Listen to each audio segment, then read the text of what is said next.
லக்ஷ்மீநாதசமாரம்பாம் நாதயாமுனமத்யமாம் அஸ்மதாச்சாரியபரியந்தாம் வந்தே குருபரம்பராம். ஆழ்வார்கள் வாழி அருளிச் செயல் வாழி தாழ்வாதுமில் குறவர்தாம் வாழி ஏழ்வாரும் உய்ய அவர்கள் உரைத்த அவைகள் தாம் வாழி செய்யமறை தன்னுடனே சேர்ந்து. பேராளன் பேரோதும் பெரியர் ஒரு அற்புதமான ஒரு நிகழ்விலே நாம் எல்லாம் இங்கே அன்வயித்து கொண்டிருக்கிறோம். வைணவத்தினுடைய பிரதம ஆச்சாரியர் சுவாமி நாதமுனிகள் அவருடைய திருநட்சத்திர வைபவத்திலே அன்வயிப்பதென்பதே நம்முடைய இந்த ஜென்மம் பெற்ற பேர். அந்த பேர் எல்லாருக்கும் கிடைக்குமானா கிடைக்காது.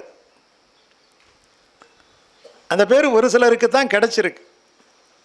அதுவும் அடியேன் எதற்காக அவ்வளோ தூரம் சிரமப்பட்டு இந்த இடத்துல வந்து இப்படி ஒரு வார்த்தைகள் பேசுவதிலே, ஆச்சாரியனை பற்றிய ஒரு மகத்துவத்தை எடுத்து சொல்வதிலே என்ன மகிழ்ச்சி என்று சொன்னால், இது நமக்கு வேறு யாருக்கும் கிடைக்காத பேர் கிடைச்சிருக்கு. அந்த ஒரு மகிழ்ச்சி தான். அதுவும் அவருடைய ஜென்ம பூமியிலே வந்து அவருக்கு எதிராக பேசுவது என்பது அது எல்லாருக்கும் வாய்க்குமா? வாய்க்காது. கோடி கொடுத்தாலும் கிடைக்குமானா கிடைக்காது. இது அற்புதமான ஒரு விழா. இது ஆனி மாதம் என்றாலே ஜேஷ்ட மாதம் என்று சொல்லுவார்கள். தலை மாதம். எல்லா மாதத்துக்கும் 29 நாள் 30 நாள் இருக்குமென்னா அந்த ஆனி மாதத்துக்கு மட்டும் நீட்டிக்கிட்டு போவோம். 32 நாளாக நீட்டிக்கிட்டு போவோம். பெருமாளுக்கு ஜேஷ்டாபிஷேகம் நடக்கும். சயன ஏகாதேசி, தேவசயன ஏகாதேசின்னுட்டு நல்லா குளியல் பண்ணிட்டு யோக சயனத்தில் பெருமாள் சயனிக்க தொடங்குகின்ற ஒரு அற்புதமான ஒரு நேரம். 4 மாதத்துக்கு குருமார்கள் எல்லாம் விரதம் இருப்பார்கள், சாதுர்மாசிய விரதம் என்று. அப்படி பலவிதமான ஒரு மகத்துவம் நிறைந்த இந்த ஆனி மாதத்துக்கு தலையாய மகத்துவம் என்னன்னா அதெல்லாம் பின்னாடி தான். எது மகத்துவம் என்று சொன்னால், வைணவத்துக்கு உயிர் கொடுத்து தன்னுடைய முழு வாழ்க்கையையும் தியாகம் செய்து தூக்கி நிறுத்திய சுவாமி நாதமுனிகளுடைய அவதாரம் நிகழ்ந்த மாதம் இந்த ஆனி மாதம். இந்த ஆனி மாதத்தில் வரிசலாக பார்த்தீங்கன்னா எல்லாம் விசேஷமாகவே வரும். ஆனி மாதத்தில் பார்த்தீங்கன்னா சித்திரை வந்தது. ஆழியழ சங்கும் வில்லுமிழ திசை வாழியழ தண்டும் வாழுமிழ அண்டம் மோழையழ முடிபாதமழ அப்பன் ஊழியழ உலகம் கொண்டவாரே அப்படின்னு சொன்ன மாதிரி அங்கே சக்கரத்தாழ்வாருடைய திருநட்சத்திர வைபவம் நடந்தது. அதுக்கப்புறம் சுவாதி. இந்த சுவாதியில் பார்த்தோம்னா பெருமாளே நரசிம்ம அவதாரம் எடுத்தார். கருடனுடைய அவதார நட்சத்திரம் அது. அதே மாதிரி இந்த ஆனி சுவாதிங்கிறது பெரியாழ்வாருடைய ஜென்ம நட்சத்திரம். ஏன் வந்து கருடாழ்வார் நட்சத்திரமும் அதுவாகவே இருக்குது, பெரியாழ்வார் நட்சத்திரமும் அதுவாகவே இருக்குதுன்னா 2 பேருமே வேதத்தை நிர்ணயம் பண்ண வந்தவர்கள். வேதத்தினுடைய உச்சியிலே, வேத சிரஸ் என்று சொல்லப்படுகின்ற உச்சியிலே பெருமாளை ஏற்றி வச்சுக்கிட்டு பறக்கிறவர் அவர்.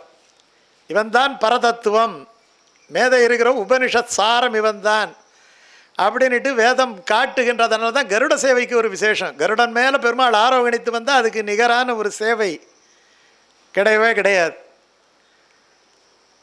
அதே மாதிரி வேதத்துக்கு பரதத்துவ நிர்ணயம் செய்து கொடுத்து வேதம் இதைத்தான் சொல்லுது அப்படி என்று எல்லாருக்கும் புரியும்படியாக சொன்னவர் யார் என்று சொன்னால் பெரியாழ்வார்.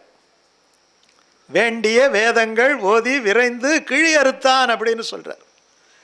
அவர் தான் மங்களாசாசனம் எப்படி செய்யணும்னுட்டு நமக்கு சொல்லி கொடுத்தவர். அவர்தான் கான ரூபமாக பாடியவர். நமக்கு இந்த 4000 பிரபந்தமெல்லாம் இசை ரூபமாகவே சேவிக்க வேண்டும் அப்படி என்பதற்கு பெரிய எடுத்துக்காட்டு என்ன அப்படி என்று சொன்னால், ஆழ்வார்களெல்லாம் இசை பாடியவர்கள்.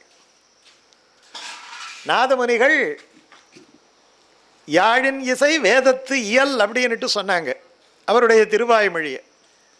பெரியாழ்வார் என்ன பண்ணார், கருடாரூடனாக மேலே பெருமாள் வந்த உடனே அவருக்கு பாடணுன்ட்டு தோணுது. சாதாரணமாக பாடலாம், கையில் தாளம் இல்லை. உடனே யானையின் கழுத்தில் இருக்கக்கூடிய மணியையே தாளமாக வைத்துக்கொண்டு திருப்பல்லாண்டு பாடினார். யானையின் கழுத்து மணியை வைத்துக்கொண்டு திருப்பல்லாண்டு பாடினார் அப்படின்ட்டு நம்ம அங்கே பார்க்குறோம். அதே இந்த யானையின் மணி எப்படி இருக்குமோ அதே மாதிரி இந்த தாளத்தோடு இருக்கக்கூடியவர் யார் என்று சொன்னால் நம்முடைய ஆச்சாரியர் சுவாமி நாதமுனிகள். அதே மணி, அதே மாதிரியான மணி. ஏன்னா மணியிலே 2 விதம் இருக்குது, சாதாரண தாளமும் இருக்குது, சாதாரணமாக தாளமும் இருக்கின்றது.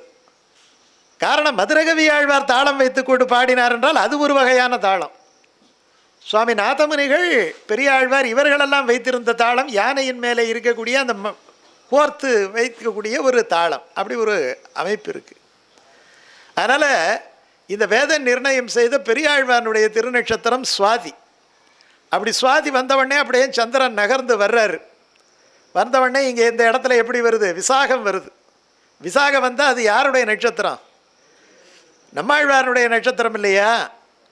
ஸோ நம்மாழ்வார் வேதம் தமிழ் செய்த மாறன். விசாகத்துக்கு அடுத்தது என்ன வரணும்? அனுஷம் வரணும். அப்போ நம்மாழ்வார் ஒரு ஆச்சாரியன் எப்படி அமைஞ்சிருக்கு பாருங்கள் நீங்கள்.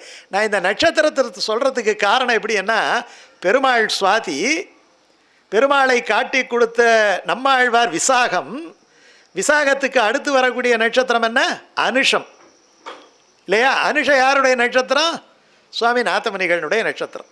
அப்போ அனுஷத்துக்கு விசாகத்துக்கு என்ன தொடர்பு என்றால், விசாகத்துக்கு பின்னாடி வரக்கூடிய நட்சத்திரம் அனுஷம். நம்மாழ்வாருக்கு பின்னாடி வரக்கூடிய ஆச்சாரியர் யார்? இப்போ அந்த நட்சத்திரத்தினுடைய நம்ம நட்சத்திரத்தை எல்லாம் பார்த்தீங்கன்னா பஞ்சாங்கம் பார்த்து எது நல்ல நாளுங்கிற பார்க்குறதுக்கு தான் நம்ம பார்ப்போம். வைஷ்ணவனுக்கு எல்லா நாளும் நல்ல நாள் தான். வைஷ்ணவனுக்கு எல்லா நாளும் நல்ல நாள் தான். ஏனென்று சொன்னால் அவன் இந்த கிரகங்களுக்கெல்லாம் அப்பாற்பட்டவன்.